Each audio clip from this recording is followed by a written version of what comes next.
And I think everybody's got to ask themselves that. What is their purpose when they're there? Asheville Police Chief David Zack is upset after what happened during last night's protest. Protesters placed a coffin outside the front door of the police department. News 13's Caitlin Penter spoke one-on-one with the chief today, and he says he's disturbed by what the way people and the police are being treated.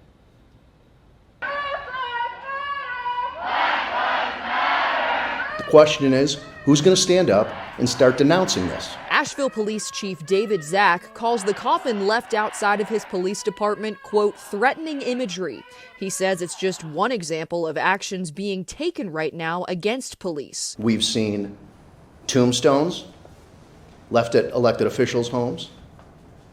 We have seen wanted posters distributed through the city. One of the individuals who was in the wanted poster, in addition to myself, is now in the hospital with skull fracture. Chief Zack says they made a couple of arrests during protests on Wednesday night. He says when they intervene, it's for safety. This is a warning. And adds he respects free speech, but says recently protesters have gone too far. One of our protesters left this in the street last night. So this is the reality. This does not affect change. It promotes and incites violence. Chief Zack says this is a widespread issue, pointing to the 2 Louisville police officers shot during Breonna Taylor protests this week, adding that the coffin hits too close to home. That you are looking to incite violence against police. This, just weeks after we buried a Henderson County deputy, Ryan Hendricks, who was killed in the line of duty. Chief Zack says the message coming from protesters has changed in recent weeks. He has this to say back to them. Is this how they want their expression to be interpreted? Are they seeking change, or are they promoting violence? And I think everybody's got to ask themselves that. What is their purpose when they're there? Asheville police are looking for a person of interest in an incident last night that left Skyline News Facebook group founder Chad Nesbitt seriously hurt. This is a picture of the man. Police say he's about 6 feet tall and was wearing a gray hooded sweatshirt, ball cap, and dark face covering. Good morning, I'm Katie Killen. There are new tributes for fallen Henderson County Deputy Ryan Hendricks. Blue Ridge Community College announced a new scholarship in his memory. It will support students wanting to enter the law enforcement field.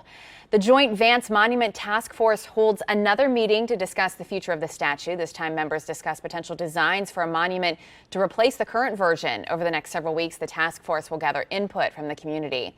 Duke Energy is reminding customers that the utility is returning to standard billing and payments in early October. This comes after a temporary moratorium on disconnections during the pandemic. Duke officials are asking people to reach out if they are having trouble making payments. Now here's meteorologist Ingrid Alstead with your Skywatch forecast. Rainy conditions today, especially this morning. A few lingering showers this afternoon, and by tonight, cloudy and just a few showers left over across the region. Here's a closer look at your day ahead. The temperature is not going to be terribly high this afternoon. We're looking at upper 60s, and the chance still for a few thunderstorms again, even through this evening. This weekend looks nice and dry, upper 70s through early next week before we see some additional rounds of rain Monday and Tuesday. Breezy and cooler on Wednesday and Thursday. Have a great weekend. It takes true dedication to be crowned King of Queso. I'm Jay Siltzer. This is your morning cup of Jay.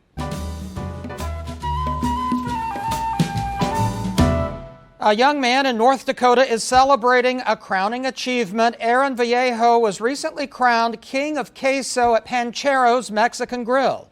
His love outpaced even the most die-hard melted cheese fans. Aaron spent more than $3,000 on nearly 300 queso orders in the past 365 days. That's more purchases than any other patron in the world. Krispy Kreme has proclaimed today Sports Spirit Day. In its honor, Krispy Kreme is selling a dozen of its original glazed donuts for $5. But that's only if you are wearing some gear representing your favorite sports team.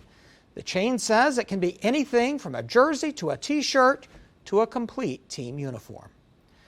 A lawmaker in Argentina is in hot water for a heated exchange. It happened during a Zoom meeting that was broadcast on national TV. The man can be seen passionately kissing a woman on camera. He then took things a little too far for TV. The lawmaker apologized, saying he did not realize he was still connected to the internet.